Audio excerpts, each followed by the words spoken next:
Ezana kauye fiembe. Ezana Ken. The former chairman of Nojala Government Council. The former dean faculty of law in the Dick, okay? Hey! I know about the traditional prime minister. Adazi Nnukwu Chief Emmanuel Kanu Ugumba. Nnukwu Adazi Nnukwu. Ezana Eze Chinedu, the man from Nnukwu Ugumba. I know say Allah.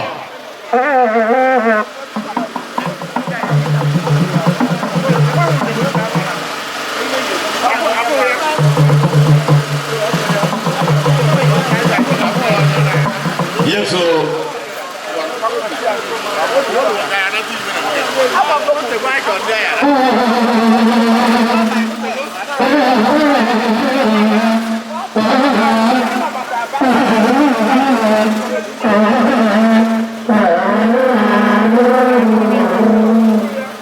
Hey, Ogbalu son.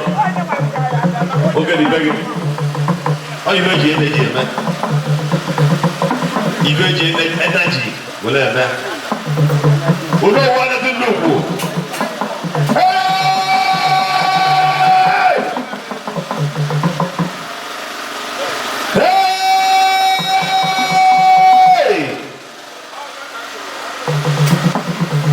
Hey!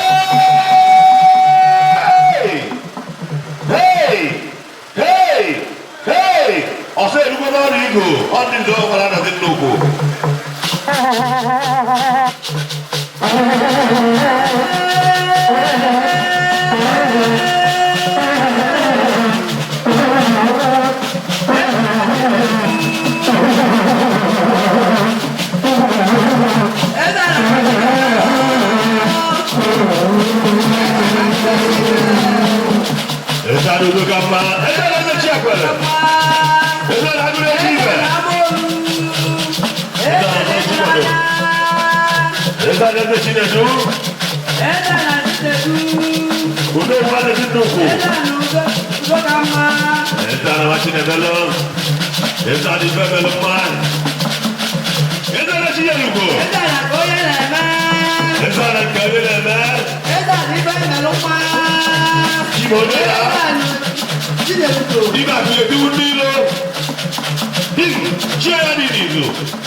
Thank you.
Nnukwu. Diabola ishia ebechi akwela. Ano na dia iba. Yes.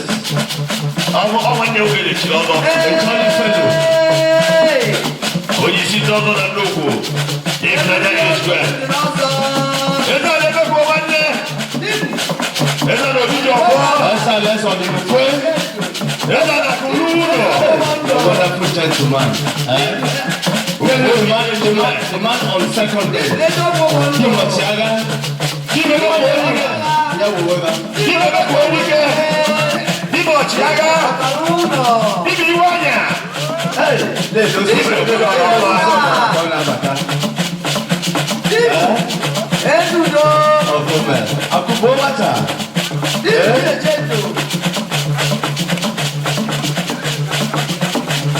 Pilot one. Anna Soldano? No. No. Ah, come.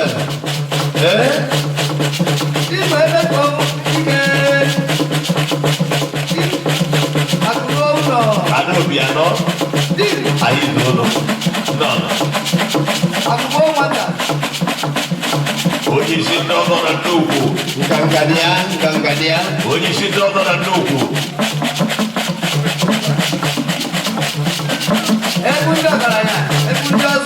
Takoya di bela. Eza nebe ko manne. Takoya di be. Eza lobi joko. Oh come. Eza lobi joko. Eza na kuluno. Eza akuluno. Eza nezo Nnukwu. Eza no Nnukwu. Nedo olu. Ofobi Israel. Ofobi Israel. Eza kobondo. Sakesi. The former Attorney General and Commissioner for Justice, Anambra State.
Eza na wani na mera.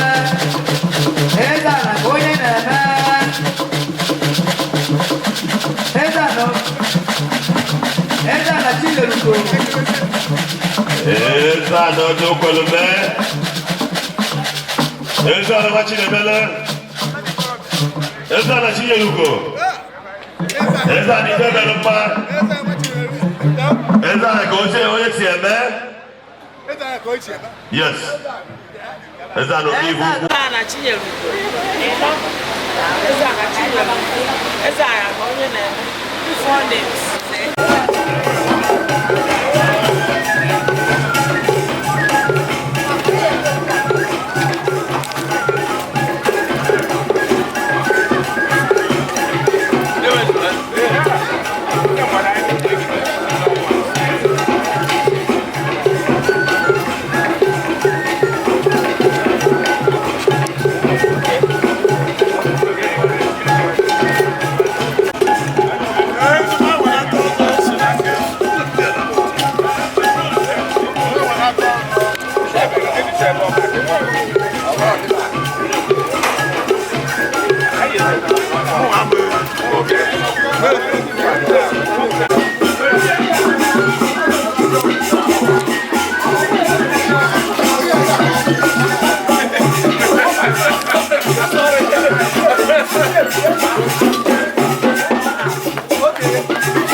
This is supposed to be given by your son.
The traditional Prime Minister Adazi Nnukwu, Chief Nnukwu, Ayahugo Deputy Oyisi Ndolo, Chief Ben Nnukwu, Ezanobi Adichie, Ayahugo Oyisi Ndolo na Nnukwu, Chief DJ Nwogu, Iba Tukwata, Ayahugo Chief Oyo, Biakoma, Ezanobi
dim. Esa bunano. Eda no mi ka di no ko. Iwo ye muna. Ya wo weba. Eda no tie.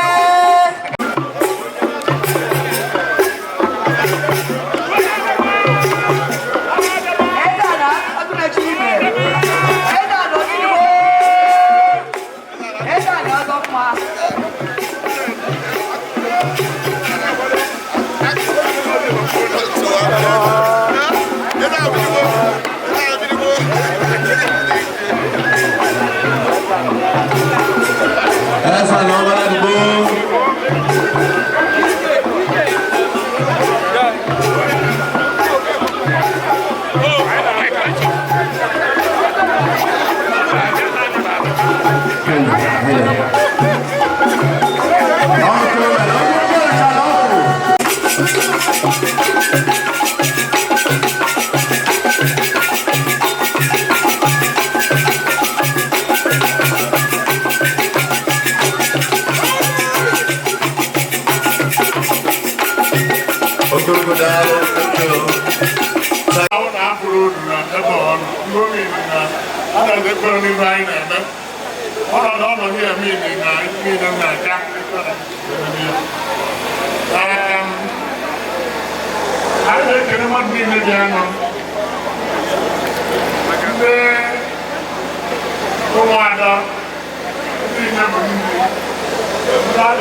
Doesn't know so now. I don't think Ogbalu will be second 8 years of Nnukwu. It's not a good story. So 8 years of Nnukwu Tata. You know the 5 8 years of Nnukwu. If I in 8 years of Abanisa. Or if I in 8 years of. And last day, they get it and for it and swap. Oh yeah, I know. Even money. Oh, that kind of people. Everybody. People the American upon also are far, man, also they are Catholics. All that kind of ordinary, I was the brief about 3 p.m. I don't know if which I can't be here. So, I don't know where you're getting there. But assurance I know everybody knows now. They are our host. With the capacity to attend to all of us. Nnukwu, I can Nnukwu, super Kodoka Kodona, Nwogu, you never believe it. I'm there. I can remember. Let me say, we'll watch. I was here, then we get into the sermon problem.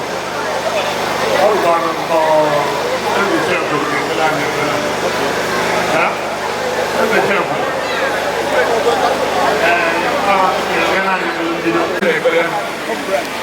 Namfana na mwana monso amen. Nna onye pụrụ ife niile ihe kenegu isi n'ụlọ kwai ịbụ Bible mkpụrụ ụbọchị saa wee pụta taa na nke ndị wee mechie na mme. Na-ekenekwa gị na ndị be anyị ka anyị si wee bido onye ọ na-nọ ebe a ndị niile bịabụrụ na mbido ọkwara mbido anyị na-ekene na nke na-asị gị bido ihe anyị na-emezu gị taa imenyela anyị aka mee ka ọ gaa o si mmasị gị n'okwu onye nke a chiri elu ihe agọzie gọzie ya ọfụma o wee nwa zere karịa nka o zutesi oge karịa nka nke na-eche ya oge ndụ a sị nwa ya bụ ọ ya-agaghị nwa ime ihe ndị asị na Kraịst onye nwanyị n'afọ nna ha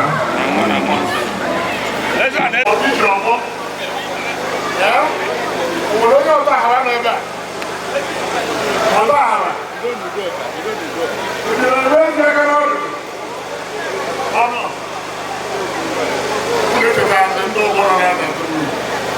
oke ka bido na njikọ njikọ ka anụ ya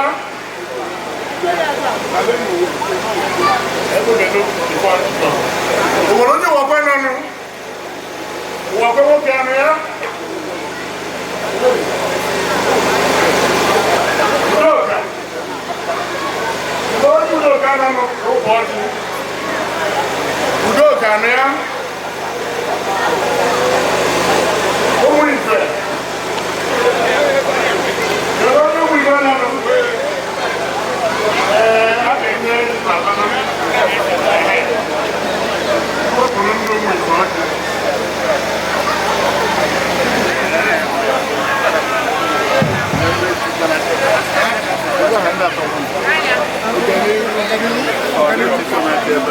Ọganiru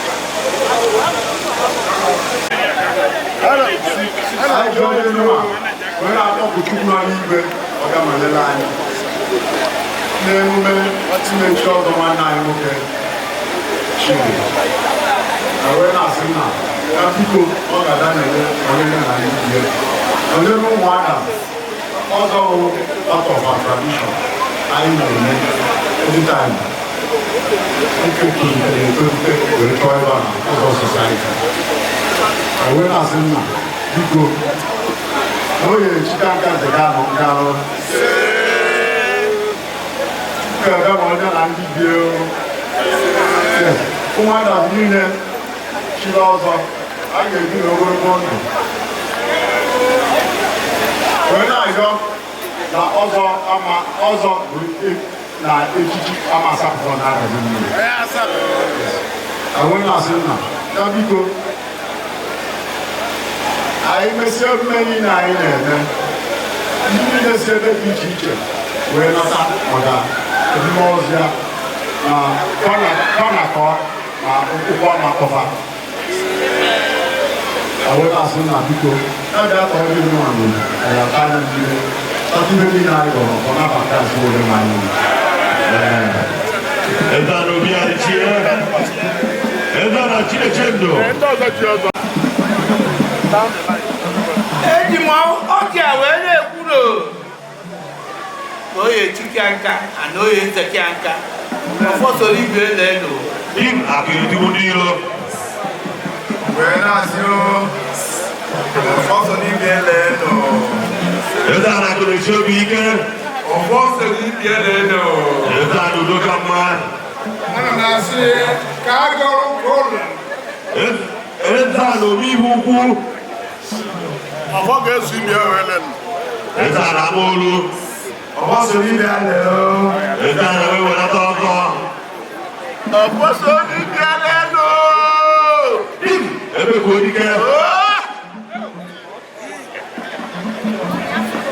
ọfọsọ ibe lelo ebe a na-anụ mmiri ọfọsọ ibe lelo ebe a n'odebe etue ka ọ gọrọ ka ọ lelo im ọ ga-anarụwe ọfọsọ ibe lelo ebe a na obirigbo ọfọsọ ibe lelo ebe a na ọdụrụkwe ọfọsọ ibe lelo ebe a na-ebe ka ọnwane ọfọ ibe le ebe a na ugoro akọ ọfọsọ ibe lelo ebe a na edebe akụ ka a gọrọ ka ọ lelo ebe a na obi meji n'ọkwọ ọfọsọ ibe lelo ebe a na oche ndụ ka a gọrọ ka ọ lelo ebe a na ebe akụ n'ọnụ ọfọsọ ibe lelo ebe a na ọgbakọ n'olugbu ka ọ gọ ka ọ lele ichie odenigbo ọ lele iwu ichie ugodo n'ogbu ọfọsọ ibe lelo ọzọ mmejere ugbo ọfọsọ ibe lelo ichie chiakwete ife mere mma maka ọfọ ga-esi bie wele prof ichie nwanne ekwete ọfọsọ ibe lelo ichie obikereze founder na ihu ụlọ ahịa ya abatazi afọ ọrụ mmanya siri ihu ụlọ ahịa nụrụ na-ete isiwe mkpa ahụ na ọwaghị nụcha ya ichedekwa azụ and ọdụ 3 clans ụgbọrụ nke klan ga-esi na ya welu Nnukwu amata. Kedu na isi aka na nke ndị amụrụ. Kedu na nke esi nke ndị nnu. Kedu na nke ahụ ọnụ ahụ nke ndị amata. Isere nke ịṅụrụ ịnapa. Ọ bụ isere ijebe na nnukwu ana ebe a.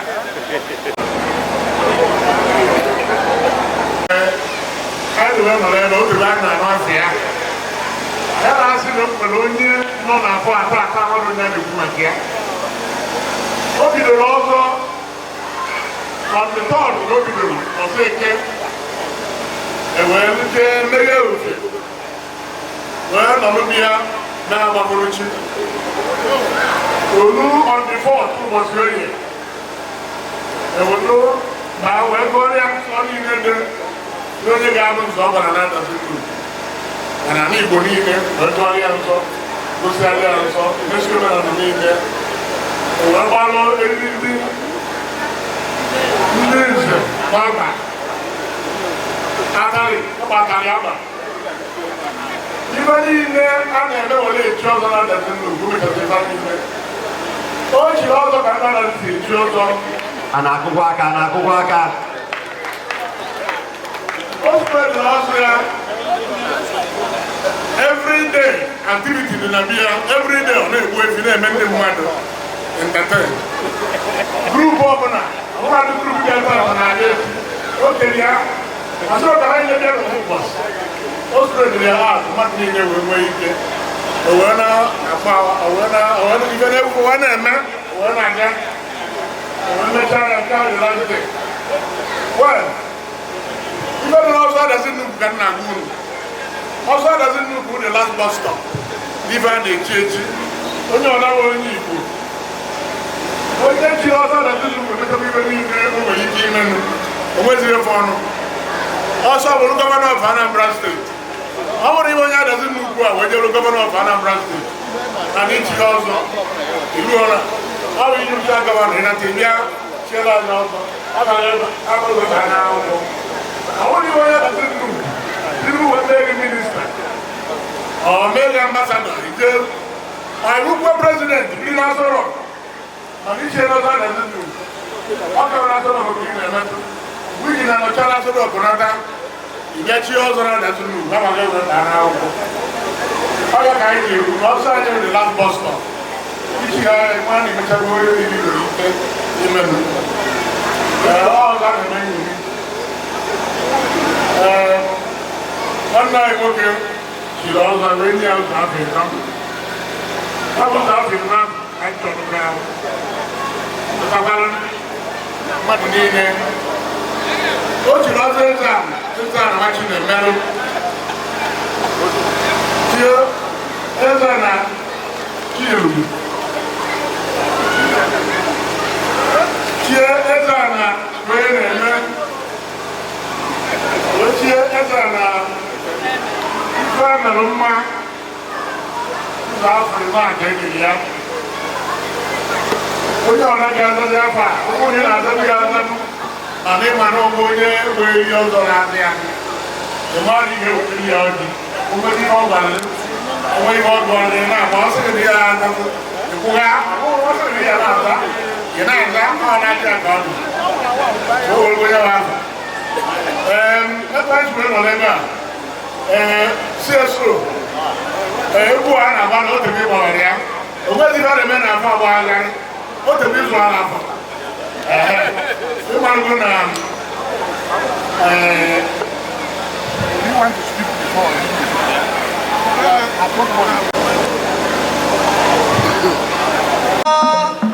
Eze na ka o si eme ya na odozi akụ ya eji mkpụrụ mma the number one commissioner Eze na obi adịchie Eze na Chineke ndụ Eze na Chineke ndụ Eze na obi adịchie Oluwolo mume Eze na ka onye na-eme onye ọrụ na-ene ya his first outing Eze na Chierugo Hey!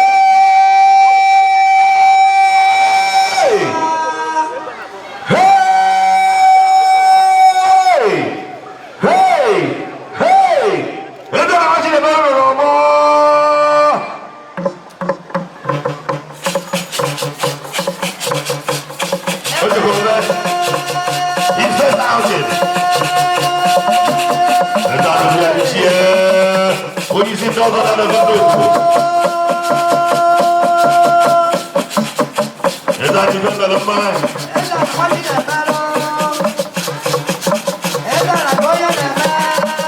Eza na koye si ẹ̀mẹ́.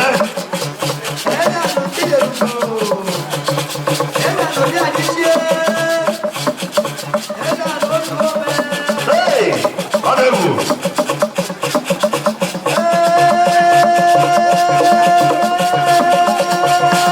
Onyeisi tọzọ na Nnukwu klas na-apụta ọdẹ ọkpọkọ ọma ní ẹwọ gị. Ọzọpọtọ his studio brother.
Ken Nwogu na-agwa gị ọlọta